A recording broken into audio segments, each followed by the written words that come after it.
This is a binomial difference because difference is separated by a subtraction sign. If this had been x squared plus 49, I wouldn't be able to use trial and error. Because there's a subtraction sign, that's one condition.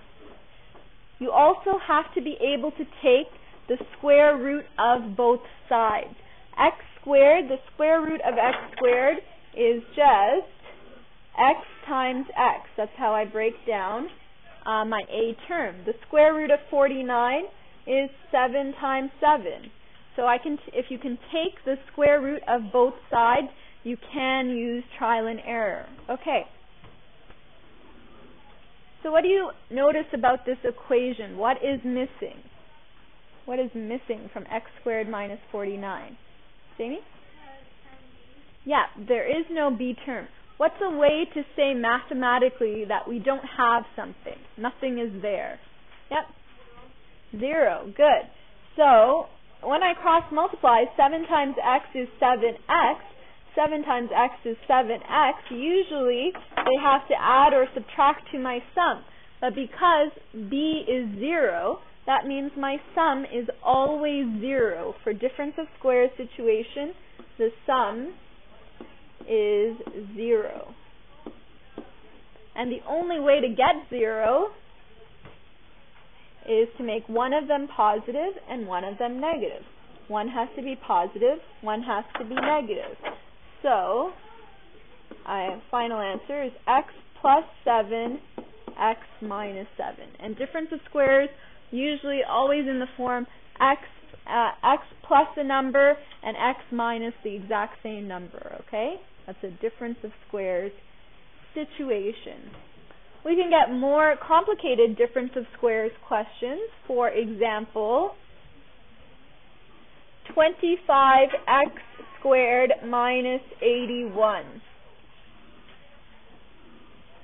Okay.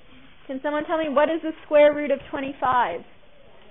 5. So 25x squared would just be 5x and 5x. What is the square root of 81? 9. So I can make this 9 and 9. When you cross multiply, 9 times 5x is 45x. 9 times 5x again is 45x. Because it's a difference of squares situation, they have to add up to 0. So we're going to make one of them positive, one of them negative. Final answer, 5x plus 9, 5x minus 9. Okay?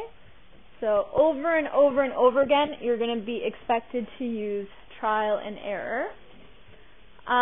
So no more examples. I just want to tell you one other little small rule. The opposite of a difference of squares situation is a perfect square trinomial.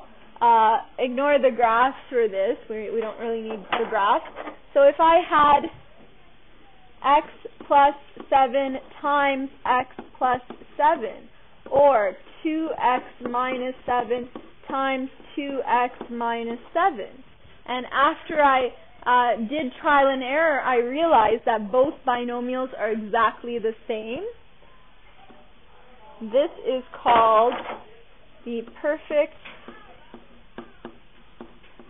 square trinomial.